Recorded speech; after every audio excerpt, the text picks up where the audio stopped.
പശ്ചിമേഷ്യയിൽ യുദ്ധമേഘങ്ങൾ ഒഴിഞ്ഞുപോകാതെ നിൽക്കുമ്പോൾ അമേരിക്കൻ പ്രസിഡന്റ് ഡൊണാൾഡ് ട്രംപ് ചൈനയിലേക്ക് പറന്നിരിക്കുകയാണ്. ഹോർമൂസ് കടലിടുക്കിലെ പടയൊരുക്കവും ഇറാനുമേൽ അമേരിക്ക ഏർപ്പെടുത്തിയ ഉപരോധങ്ങളും ആഗോളതലത്തിൽ ചർച്ചയായിക്കൊണ്ടിരിക്കെയാണ് ഈ സന്ദർശനം.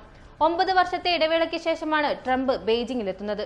ഇറാനെ മെരുക്കാൻ ചൈനയുടെ സഹായം തേടുകയാണ് ട്രംപിന്റെ ലക്ഷ്യമെന്ന് രാഷ്ട്രീയ നിരീക്ഷകർ വിലയിരുത്തുന്നുണ്ടെങ്കിലും പുറമെ വ്യാപാര കരാറുകളെക്കുറിച്ചാണ് ട്രംപ് സംസാരിക്കുന്നത്. എന്നാൽ ഇതിനിടയിലും ഇറാനെതിരെ കടുത്ത ഭാഷയിൽ മുന്നറിയിപ്പ് നൽകാനും ട്രംപ് മറന്നിട്ടില്ല. സമാധാനപരമായോ അല്ലാതെയോ അമേരിക്ക വിജയിക്കുമെന്നാണ് ട്രംപിന്റെ പുറത്തുള്ള ഗർജനം. എന്നാൽ ഇറാന്റെ ഭാഗത്തു നിന്നുള്ള പ്രതികരണം ഇതിലും ശക്തമാണ്. അമേരിക്കയുടെ ഏതൊരു പ്രകോപനത്തിനും മാരകമായ തിരിച്ചടി നൽകുമെന്ന് IRGC തെല്ലും സംശയമില്ലാതെ തന്നെ പ്രഖ്യാപിച്ചു കഴിഞ്ഞു. അതേസമയം തന്ത്രപ്രധാനമായ ഹോർമൂസ് കടലിടുക്ക് മേഖലയിൽ തങ്ങളുടെ പരമാധികാരം വിട്ടുകൊടുക്കില്ലെന്നാണ് ഇറാന്റെ ഉറച്ച നിലപാട്. അമേരിക്കയുടെ നാവിക ഉപരോധം വെറും വീരവാദം മാത്രമാണെന്നും തങ്ങളുടെ കരുത്ത് കുറച്ചു കാണരുതെന്നും ഇറാൻ ഓർമ്മിപ്പിക്കുന്നുവെന്നതും ശ്രദ്ധേയമാണ്. ട്രംപ് ചൈനീസ് പ്രസിഡന്റ് ഷി ജിൻപിങ്ങുമായി നടത്തുന്ന ചർച്ചയിൽ ഇറാന്റെ മേൽ സമ്മർദ്ദം ചെലുത്താൻ ആവശ്യപ്പെടുമെന്ന് ഉറപ്പാണ്.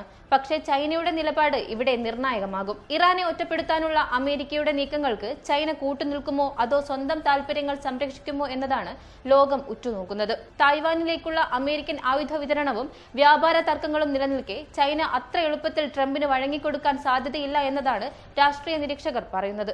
ഇതിനിടെ ഇറാനെതിരെയുള്ള ഉപരോധം എണ്ണവില കുറയ്ക്കുമെന്ന് ട്രംപിന്റെ അവകാശവാദം വെറും സാമ്പത്തിക തന്ത്രം മാത്രമാണെന്ന് ഇറാൻ ആരോപിക്കുന്നു.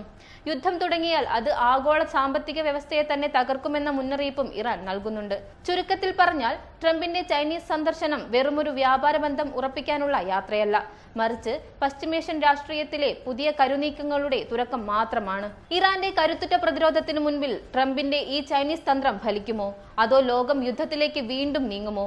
വരും ദിവസങ്ങളിലെ ചർച്ചകൾ ഇതിന് വ്യക്തമായ ഉത്തരം നൽകുമെന്ന് പ്രത്യാശിക്കാം.